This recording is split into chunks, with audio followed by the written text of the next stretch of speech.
Plants play a key role in setting up a beautiful, bioactive display vivarium, but with so many different species to choose from, it can be quite overwhelming for a beginner. In this video, I will help you navigate through this figurative and literal jungle of options and guide you towards success. In the first half, I will guide you through the 8 different categories of vivarium plants that I use in my rainforest vivariums, give you my absolute best tips and tricks on how to grow them successfully, and mention some of my favorite species, ranging all the way from easy and common bulletproof beginner plants to more rare and fancy alternatives for the plant enthusiast. The second half of this video will focus on everything else you need to know, such as what substrate and lighting to use, how to plant epiphytes and where to buy your plants, as well as a comprehensive guide to plant propagation.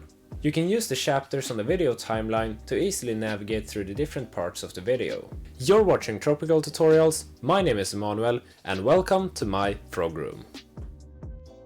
I mostly keep poison dart frogs, so naturally, this video will focus on plants that are suitable for dart frog vivariums, but these tips will also be applicable while planting vivariums for other animals from a similar environment.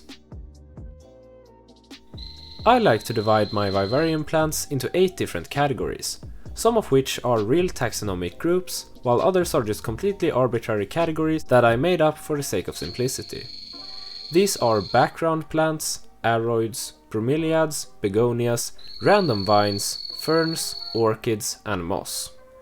These categories sometimes overlap, and there are some vivarium plants you can use that may not fit into any of them, but I still thought this was the best way I could give you a general, comprehensive overview.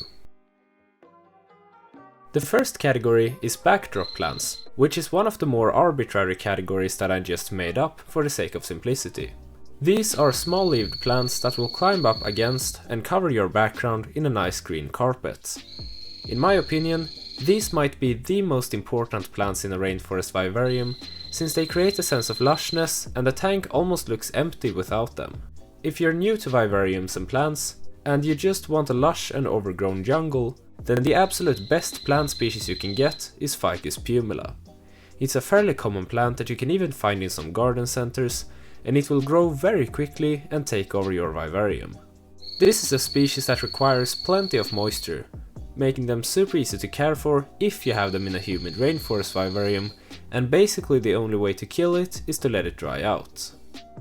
A single Ficus pumila cutting would be enough to eventually create a green and lush jungle if you just give it some time to grow in, so if you're struggling with plants, this species is almost like a cheat code. However, if you have a background that you've put a ton of effort into and you don't want to cover it up entirely, you might want to look for some more slowly growing species or be prepared to have to trim it down very frequently. I personally don't use this plant anymore, since it grows a bit too quickly for my taste and it tends to outcompete and choke other plants. Another very fast growing species is Ficus sagittata, which I used to have in one of my larger vivariums. Ficus pumila quercifolia, sometimes known as Ficus thunbergi, is perhaps the most beloved species in the genus, and it grows slightly slower and has a flatter and less sprawling growth habit than the normal Ficus pumila, but it can still also take over a vivarium in a few years. The slowest grower in the genus is Ficus punctata, and I would argue that there's no risk of a takeover from this plant. Many newcomers to the hobby love their ficuses since they get quick results, but when you've been in the hobby for a while, as you get more patient, you tend to get tired of trimming them down all the time and lean more and more towards using Markgravias instead, which is a more slowly growing genus of plants that serve a similar purpose. You need a great deal of patience before these plants take over your enclosure like a ficus would, but good things come to those who wait. There are many different species to choose from, all the way from the massive Markgravia centennici to smaller ones such as Markgravia rectiflora. Some have a reputation for at least growing somewhat quickly, while others are extremely slow. In my experience, the easiest way to plant background covering plants is to put them on ground level next to the background to let them climb up against it naturally. I usually take a 5 to 10 cm long cutting and bury half of it in the substrate while leaning the other half against the background. It's also possible to plant them epiphytically higher up in the vivarium, but you're kind of making it more difficult for yourself this way, and there is a risk that they will dry up.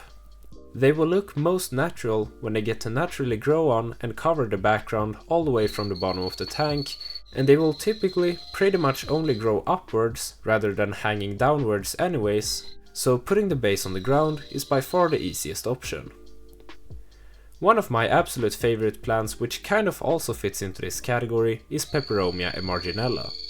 While the other plants in this category will climb up against your background, this is a species that's often kept hanging down from some ledges in the vivarium. In the tank where I have the most of this species though, it's actually most successful and beautiful as ground coverage, almost acting like living leaf litter. The Bromeliad family has a close connection to the life cycle of many poison dart frog species, which utilize their small, water-filled leaf axils to rear their tadpoles in.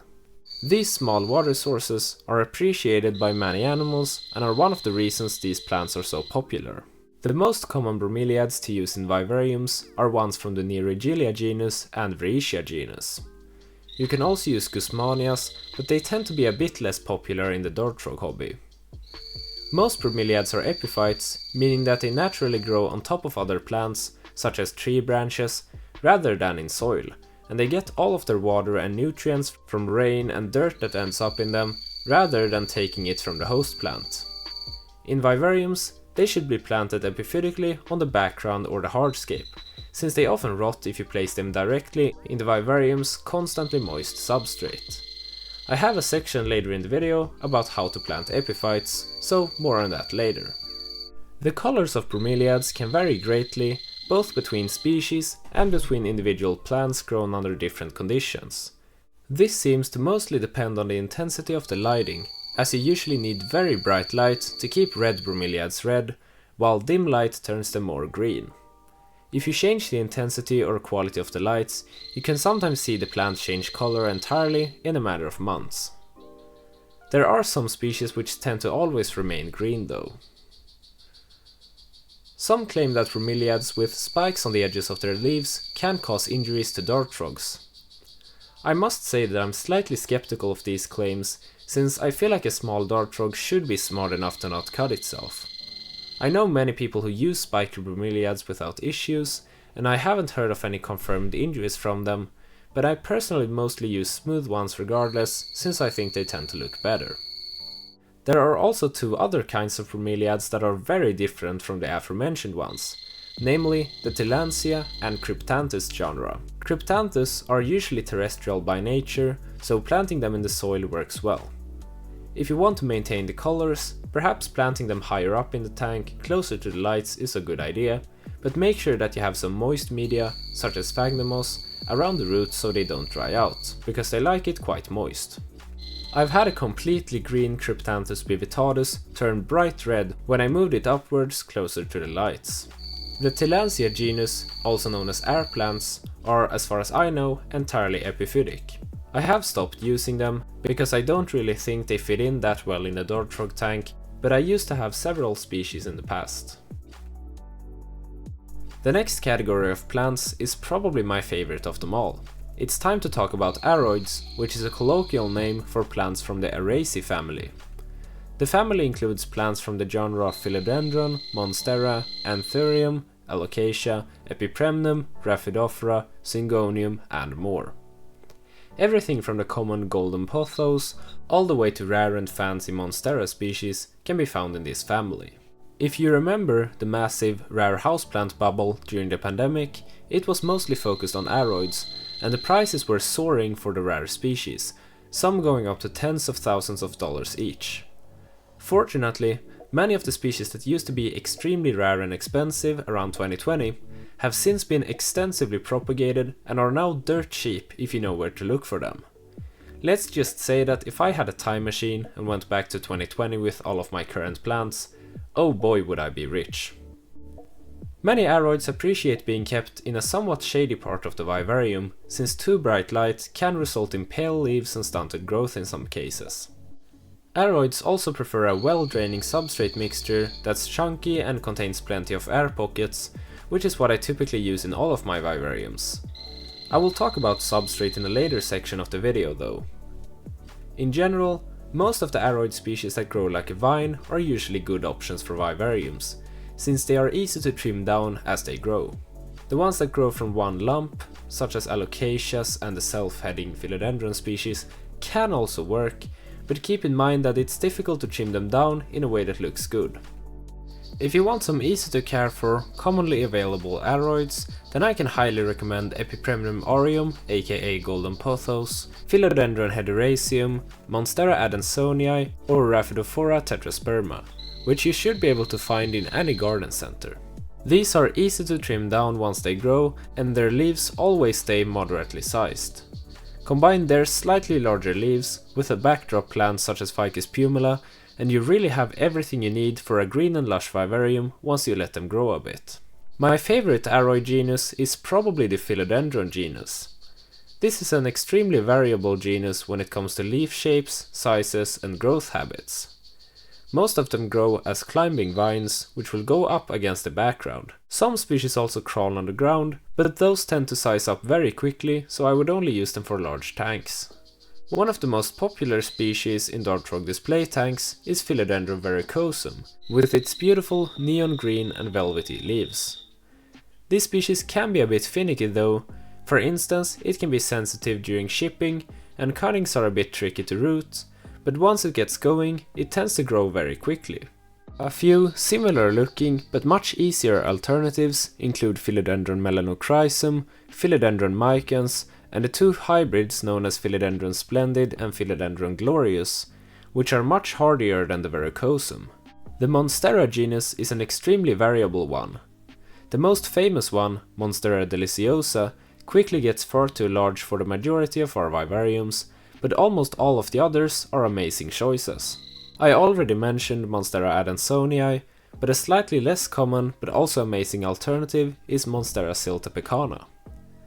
There are also shingling ones such as Monstera dubia and Monstera tenuis, which grow flat against the background in their juvenile stage. My favorite species, Monstera obliqua peruvianform, had a legendary rare status around 2020, and one specimen sold for $23,000 on an auction, but now they have become much cheaper and more commonly available, and I've seen established plants sold commercially in big box stores for the equivalent of $17. The Anthurium genus is another great one for vivariums, and it includes many beautiful species with very majestic leaves. My two favorite species are Anthurium warraquinum, also known as the Queen Anthurium, and Anthurium veitchii, also known as the King Anthurium. In general, the leaves of most larger anthuriums grow very quickly, and I wouldn't recommend them in vivariums that are less than 90 cm tall, because unlike a vining philodendron or monstera, if you cut off the largest leaves, it will just keep sending out even bigger ones instead of sizing down for a while. One much smaller hybrid I've had success with is Anthurium radicans x luxurians, which tends to stay around 30 cm tall at most. Most species from the Alocasia genus size up rather quickly and are difficult to trim down in a good looking way when they do, but an exception is Alocasia black velvet, which tends to stay relatively small. If you want some smaller details to add to your tank, a Syngonium, such as Syngonium breyi or Wendlandii, could be a great option. I really could keep going on all day about different cool aroids, but I think that we have to move on if we're going to get anywhere in this video. If you want to add some foliage to utilize the empty air in your vivarium and create a sense of lushness, plants from the Begonia genus are a great option. Some of the smaller ones will climb up against the background, while many of the larger ones can stand on their own to some extent to create some bushes. Begonias tend to grow quickly and require trimming down every once in a while.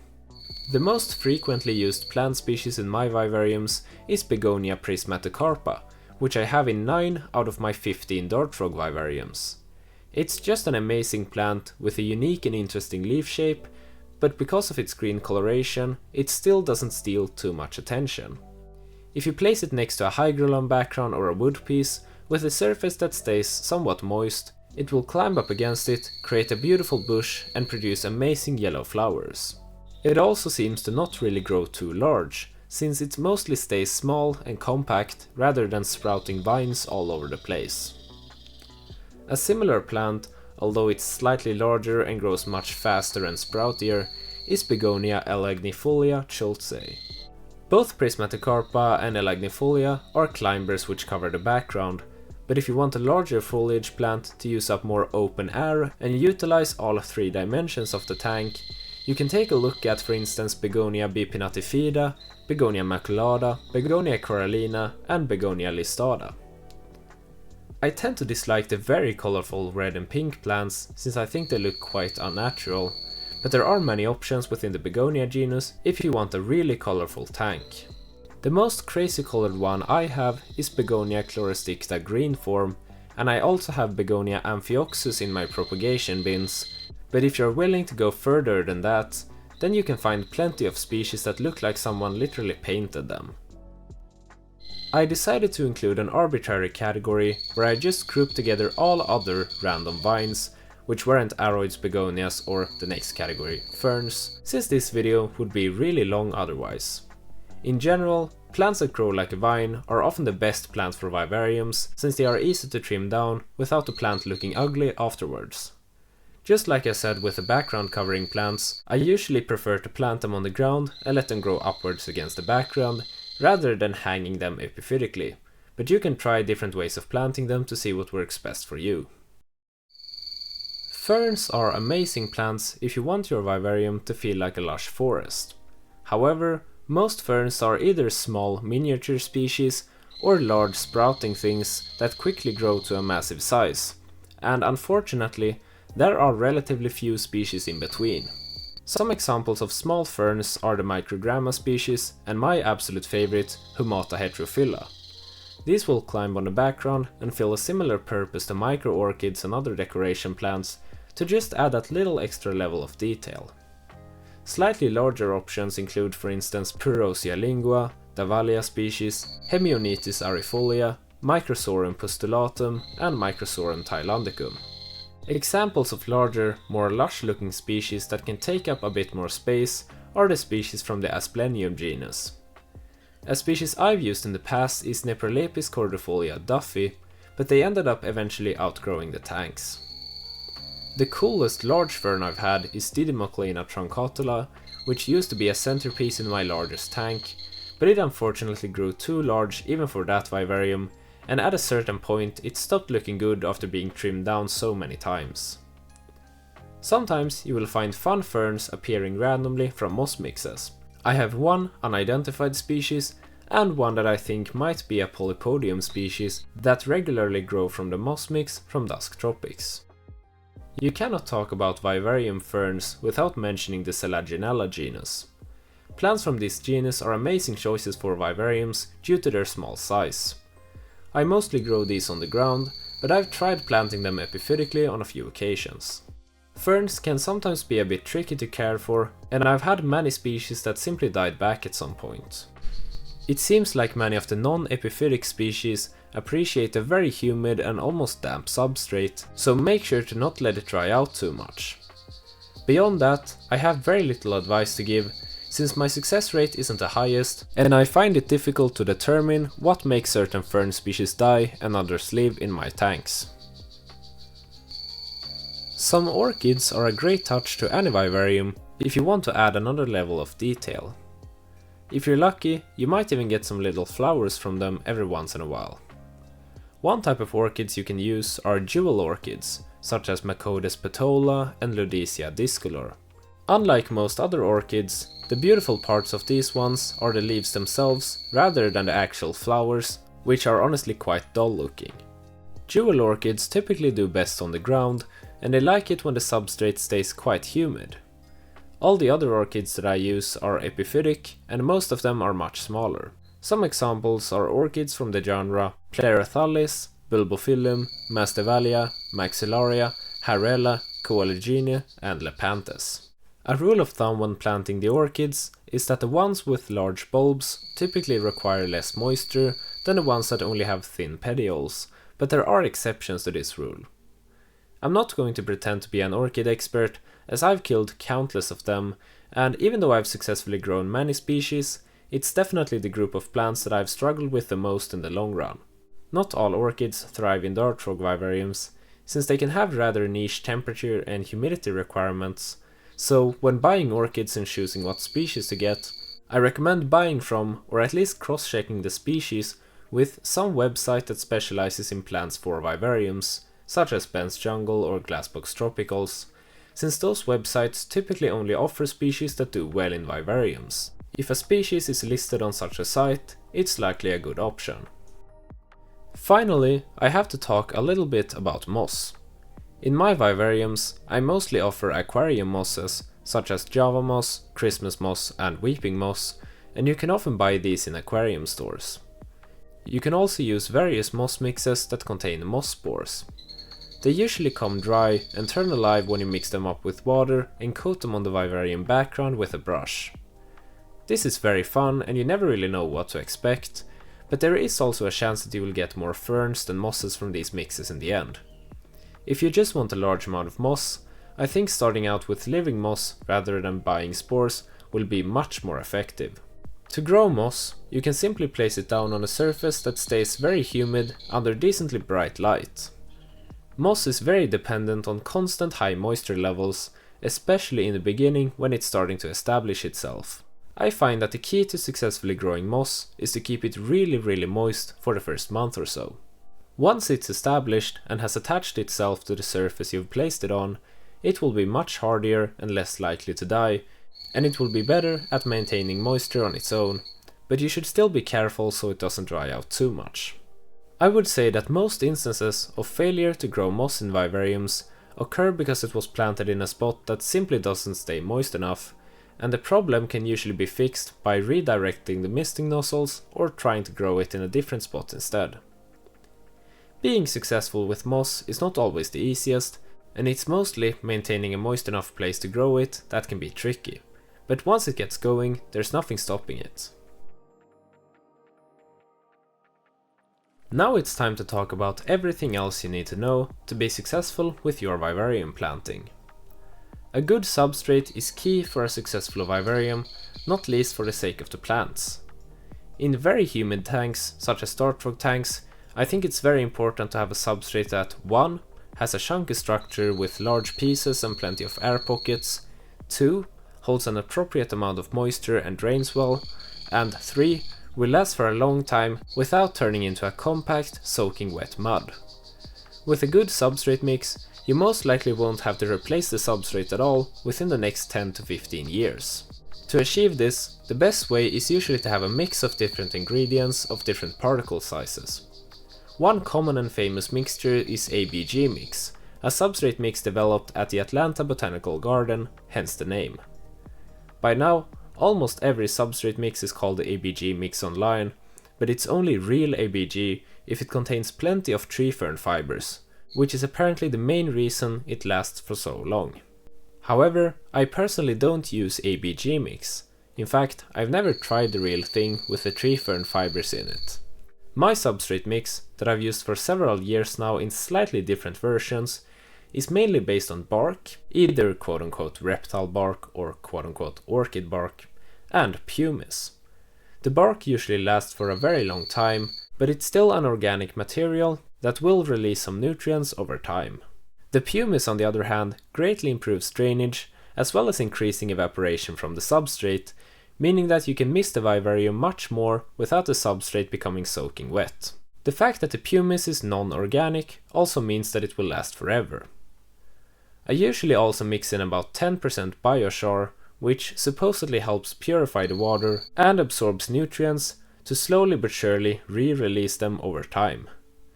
In my latest builds, I have replaced the biochar with fluval stratum, a volcanic substrate intended for aquariums, because I happen to have a leftover bag of it, and even though there are major differences between biochar and fluval stratum, I've had good results with both.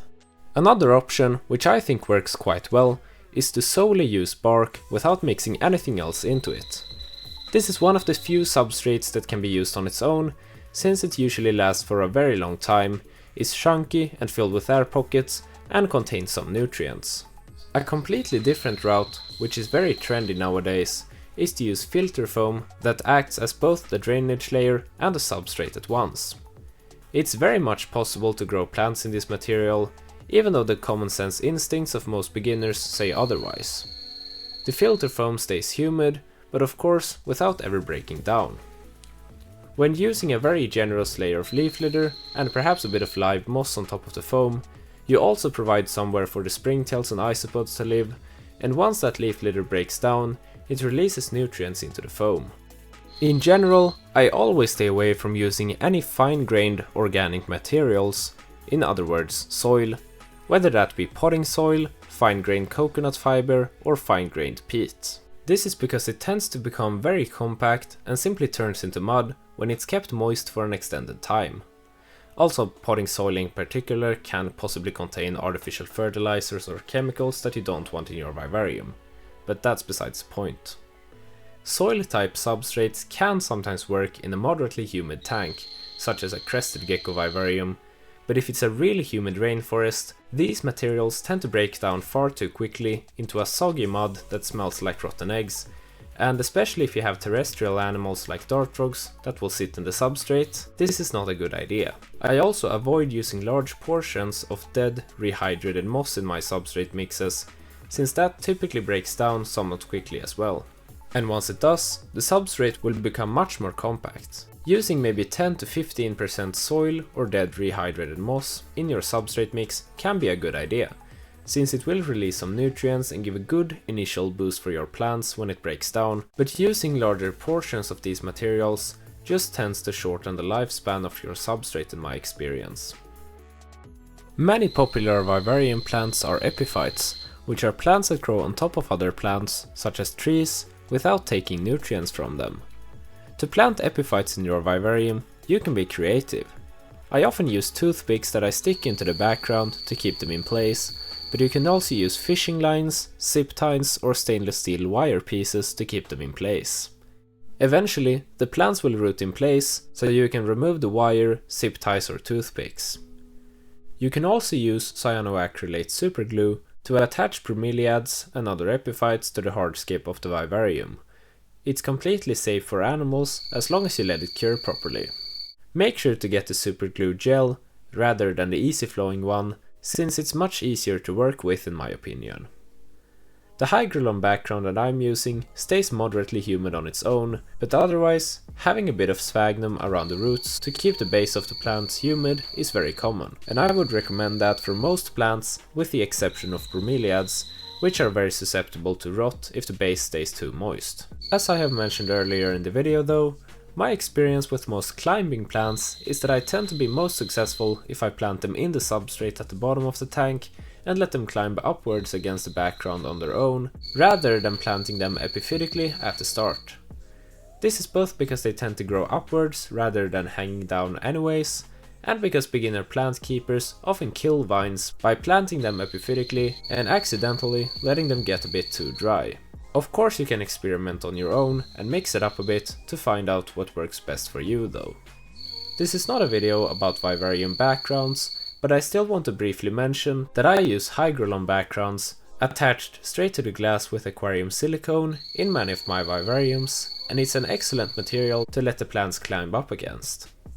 Plants usually also grow well on top of cork bark backgrounds, tree fern panels, and many of the homemade 3D background options, as well as on hardscape and branches in the vivarium. As far as the lighting is concerned, a surprising amount of plants have very low requirements. Many even prefer quote-unquote bright indirect light, and can get pale leaves and stunted growth if they're placed in a too bright spot. As a bonus, dart frogs tend to be less shy in less intense light. A common misconception is that plants use UV light for photosynthesis, but they actually don't do that, as their key absorption rate is within the visible spectrum.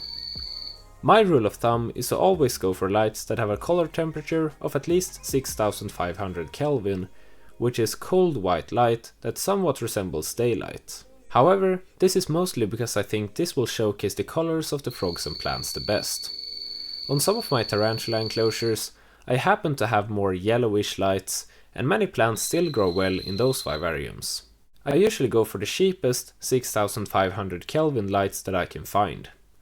Any lights marketed for vivariums or plants are typically quite expensive, and you can find equally good products for 50 to 20% of that price if you look beyond the hobby sellers. I mainly use some 6500 Kelvin E27 bulbs from a Swedish online light store, not intended for plants, and they only cost $3 a piece. I highly recommend buying vivarium plants from other hobbyists. Not only do you get an amazing opportunity to meet other like-minded people and learn from them, but you can usually also be sure that the plants haven't been grown with any pesticides, and unless the seller has any known pests in their collection, there's not really as much need for quarantine. Most Dartrog keepers who have been in the hobby for a few years have some very overgrown plants that need trimming down, to the point where dozens of perfectly fine cuttings are even thrown in the trash. Even though many Dartrog keepers can't be bothered to propagate and sell individual plants left and right, if you ask kindly, most people with a large collection would probably still be happy to give you a great bulk deal on some unrooted cuttings that otherwise would have been thrown away, as long as it's not too much effort for them. Unrooted cuttings can easily be transported or shipped in plastic bags. I just mist it lightly on the inside to keep it humid, and the cutting can survive in such a bag for weeks. This is a great way to sell cuttings for lazy people like myself. There are also many websites that sell plants for vivariums. When buying plants from hobbyists or vivarium related websites, you typically only find species that work well in vivariums. Even if you end up buying your plants somewhere else, like from a garden center, it's good to cross-check whether the species is listed on such sites, because if a species is never featured on vivarium plant web shops or used by hobbyists, there's likely a good reason why. I'm personally very careless when it comes to quarantine and pest treatment for new plants, and on a few occasions I've had to regret it. Whenever I buy plants from garden centers or commercial websites, which I rarely do nowadays, I do at least remove all the soil and rinse off the plants and its roots before putting it in the vivarium, and I think that's the bare minimum you should do, but you won't get rid of everything that way. For example, small snails and slugs, and eggs of all different kinds of pests will get through. If you keep poison dartrogs, one pest you don't want in your plants is the flatworm Rhynchodemus sylvaticus, often incorrectly identified as nemertines in the hobby. While they don't pose an immediate threat to your frogs, these fuckers will eradicate the springtail population in the tank entirely, and even more annoyingly, they somehow catch and eat fruit flies and leave their dead bodies all over the glass. It's also extremely difficult to get rid of them from a tank once they've gotten in, without resetting the tank completely. While I've had them in many vivariums in the past, I currently only have them in one tank, and I would definitely prefer if they didn't manage to spread from there, but I will also be honest and say that while the initial infestation is very annoying, the population seems to balance out over time, and it's possible to have a successful vivarium even if you do have them. I have even had them disappear from a vivarium after a few years for some unknown reason. I know many keepers who have zero tolerance towards them though, and will tear out entire vivariums and rescape them only to get rid of them. Practically the only way to prevent slugs and flatworms from coming into your tank is by briefly soaking new plants in a diluted solution of chemicals, which kills both living pests and their eggs. It seems like most people in the US use a bleach solution, while the most common option I've seen in Sweden is a brand called chlorine. But since I've personally never done this, you should absolutely do your research on this from another source, since it's crucial that you do this properly if you attempt it. One of the safest ways to go about using plants from big box stores is to buy a plant for the windowsill and take cuttings from it, and then use those cuttings in the tank. This would work great for something like golden pothos, for instance. The most annoying pests, which I think are slugs and flatworms, are highly dependent on moisture, so there's no risk of getting those if you take a cutting from a plant that's permanently standing in a dry environment. It's great to know how to take cuttings to spread your plants within your vivariums, and once your plants are growing, you can also make an extra buck by sharing them with other hobbyists or expand your collection by trading them. To explain how to take a viable cutting, I will start with some basic plant anatomy. This is a leaf, and this is a stem. Hopefully you already knew that. On to the slightly more interesting and useful parts. This thing connecting the leaf to the stem is called a petiole, and a part of the stem that the petiole branches out from is called a node. The node is where the magic happens, because not only is there often a petiole, but there's also a growth point and the start of an aerial root. With most plants, a successful cutting requires one node. In fact, the leaf itself isn't even necessary. If you were to just cut off the petiole without a node, the cutting usually can't grow. With some plants, it's technically possible to grow cuttings without a node, but propagating a cutting with a node is still much faster and easier. Okay, let's try it on a different plant. This is a ficus with much shorter petioles, so it's basically just a bunch of leaves growing almost directly from the stem. The requirement here is the same, at least one node. However, for practical reasons due to its small size, I would prefer to take this whole vine with 10 leaves and 10 nodes or so, rather than a one leaf cutting when propagating this species. Finally, we have a begonia. Begonias' aerial roots aren't always visible, but roots will eventually grow from the nodes once you root them. Everything here is the same as before. What I've taught you is applicable to most plants that grow like a visible vine. Notable exceptions to this are plants that grow from a bulb, such as alocasia, plants that grow from one single lump or base and can be divided, such as calatheas and some orchids, and plants that send out offshoots to the side, like bromeliads, epiphytic, and spider plants. With bromeliad offshoots, I like leaving them hanging, since I think a large bromeliad cluster is kind of awesome, but you can also cut them off once they are about a third of the mother plant's size or larger. Same goes for offshoots of epiphytes. The first and most famous way to root cuttings that I'm going to talk about is to put them in water. I usually try to put the node under water and the leaves above water. In the cases where that's not really an option, like with really small vines, I just put half the vine under water, including leaves, and half above it. Now you just let it sit there until the roots are an appropriate size. A good indicator that it's time to plant a cutting in substrate is that the roots are starting to branch out, or just that the roots are roughly 4 to 5 centimeters or longer. The second method to root cuttings is in sphagnum moss. This method is very easy to do if you know how to do it properly, but there are also ways to mess it up which will likely lead to root rot. You usually buy the sphagnum moss dead and dehydrated, so you soak it in water to moisten it up. However, before using it to root cuttings, you want to squeeze out as much water as possible so it's only slightly moist rather than soaking wet. Then you want to maintain this moisture level, and this is borderline impossible to do on the windowsill, since water will evaporate very quickly from the sphagnum moss. And when you do water it, it's likely that it becomes too wet instead. However, maintaining the proper moisture level is not difficult at all if you use a so-called propagation box. A propagation box, or prop box, is a plastic box with a grow light on top and no ventilation, where you keep the humidity so high that there's pretty much constant condensation on the walls and the top. This is an amazing environment to grow and propagate plants in, as they will grow extremely quickly. I would almost say it's a propagation cheat code. The grow light will most likely heat up the box a few degrees, and the humidity will maintain itself due to the absence of ventilation.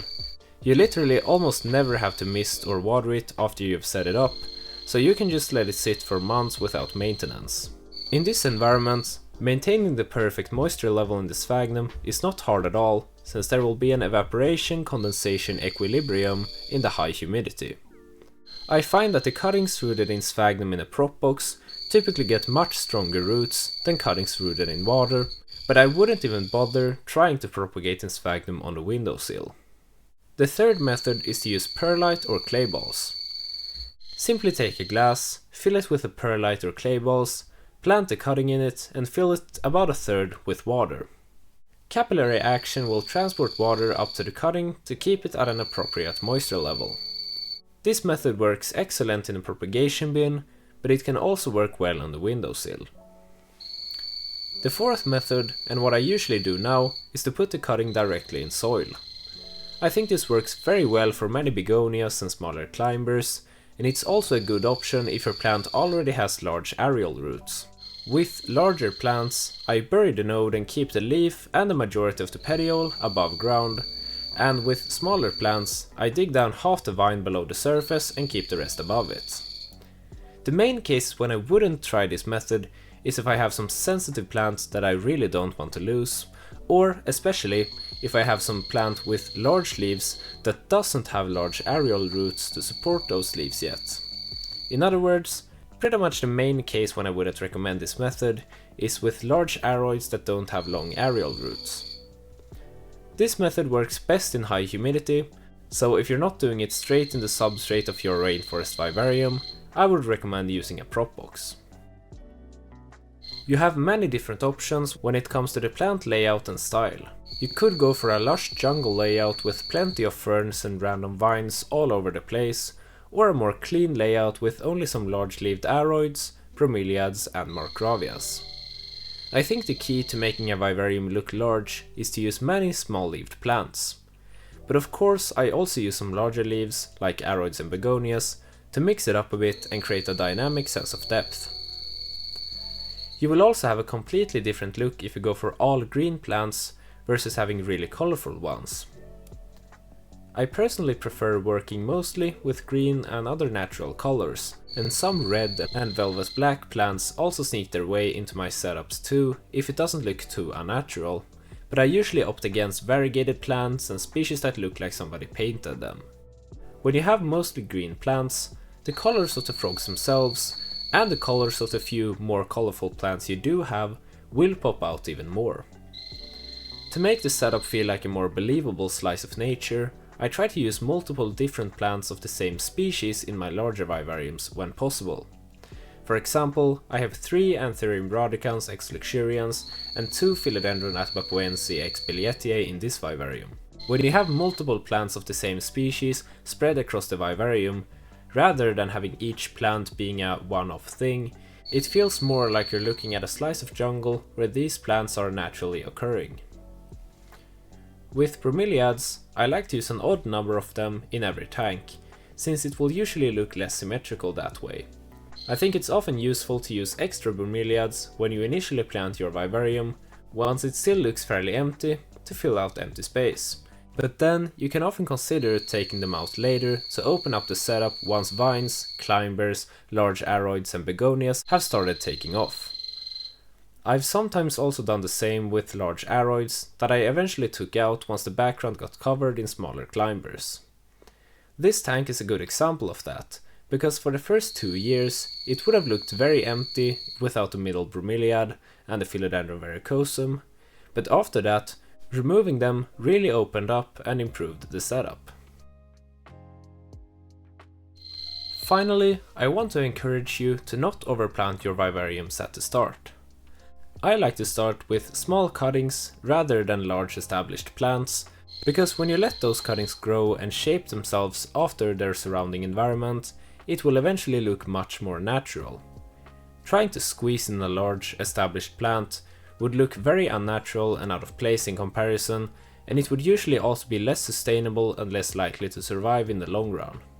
This does mean that my vivariums certainly look more boring at the start of their lifespan, and they honestly aren't always optimal for frogs for the first few months, so you need some patience, but eventually you will be thanking yourself when seeing the natural carpet of climbing plants on the back, and you don't have to trim them down as soon or as frequently.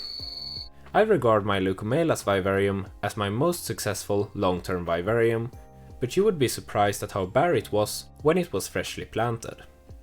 I have barely done any changes to it since then, besides adding some orchids and removing the 2 plants I mentioned in the last segment, so the rest has all been the doing of the plants themselves.